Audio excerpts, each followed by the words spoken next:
عیسائی اس طرح کرتے تھے کہ ان کے ہاں جب کوئی بچہ پیدا ہوتا نا تو بچے کو نا برتن میں زرد رنگ پانی میں ڈال کے نا تو بچے کے اوپر ڈالتے ہیں. کہتے اب یہ عیسائی ہو گیا, ہم نے اسے زرد رنگ چڑھا دیا. تو بعض لوگوں نے نا مسلمانوں سے پوچھا, اور میرا خیال یہ ہے کہ اس طرح کے سوالات اکثر عورتوں سے کرتی ہیں, تمہارا کون سا رنگ ہے؟ عیسائی رنگ ڈالتے تھے اپنے بچوں کو زرد رنگ, اب یہ پکا عیسائی ہو گیا ہے. اور اب کریم نے فرمایا ان سے کہو صبغۃ اللہ, ہم نے اللہ کا رنگ اوڑھا ہے. یہ قرآن مجید کی آیت جو میں نے تلاوت کی, مسلمان کا رنگ کیا ہے؟ صبغۃ اللہ, ہم نے اللہ کا رنگ لیا ہے. ومن احسن من اللہ صبغہ, اور ان سے پوچھو اللہ کے رنگ سے سونا رنگ بھی کسی کا ہو سکتا ہے. یہ مسلمانوں پر جو رنگ ہے یہ اللہ, اور پوری طرح رنگ گئے اس میں. کون کون رنگے؟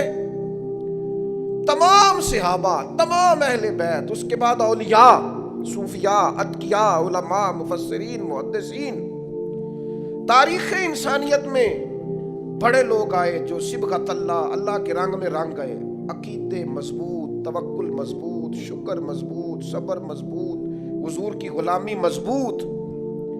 کہ میرا دل کرتا ہے دو لوگوں کے نام لوں جو پوری طور پر صبغۃ اللہ میں رنگ گئے.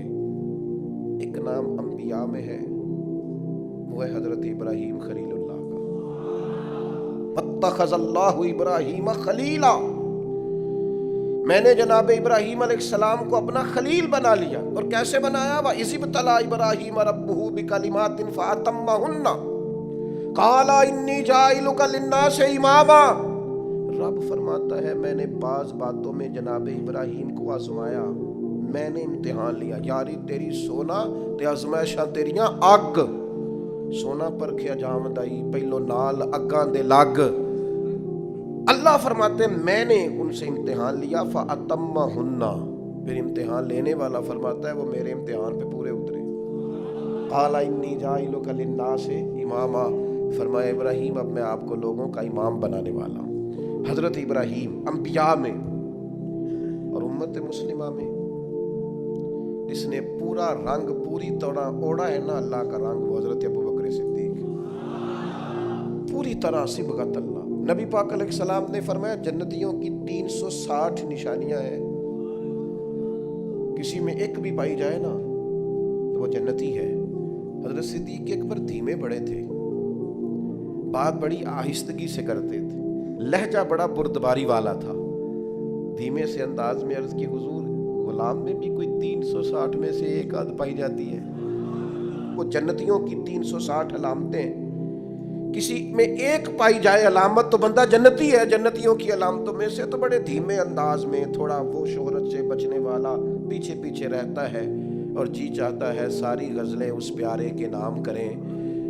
پوچھا کہ میرے اندر بھی ایک پائی جاتی ہے؟ پھر حضور مسکرائے, اور جس انداز کا سوال تھا اس سے کئی لاکھ گنا بے حساب گنا بڑھ کے محبوب نے مسکرا کے کہا ابو بکر کسی میں ایک پائی جاتی ہے, کسی میں 2 پائی جاتی ہیں, آپ کے اندر تو 360 ساری کی ساری پائی جاتی,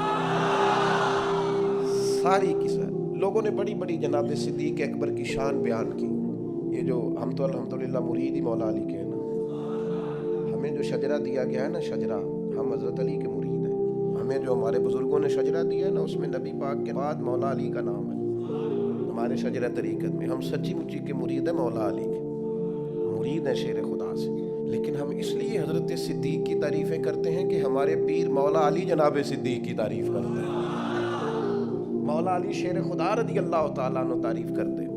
بڑے لوگوں نے شان سیدنا صدیق اکبر بیان کی, اور نبی پاک کے جو الفاظ ہیں نا بات کی تو شرح ہی نہیں ہو سکتی. حدیث میں بعض ایسے حضور کے ارشادات ہیں شرح ہی کوئی نہیں, کیا تفصیل کرے کوئی. یعنی صحیح حدیث میں حضور نے فرمایا مجھے جتنا نفع ابو بکر کے مال نے دیا ہے کسی کے مال نے نہیں دیا. حضور فرمانے لگے گر میں کسی کو خلیل بناتا تو ابو بکر صدیق کو بناتا. آپ سمجھ رہے ہیں چیزوں کو, میری بات پر غور کرنا. بڑے لوگ عظمت صدیق بیان کرتے ہیں. ہمارے ہاں خانقاہ آل و مہار شریف ہے سیالکوٹ میں, وہاں خطیب الاسلام پیر سید فیض الحسن شاہ صاحب آل و مہاروی رحمۃ اللہ علیہ, ابو الکلام انہیں کہا جاتا تھا. گفتگو کرنے میں مہارت, سید زادے کا روب اور خون رسول کی چاشنی.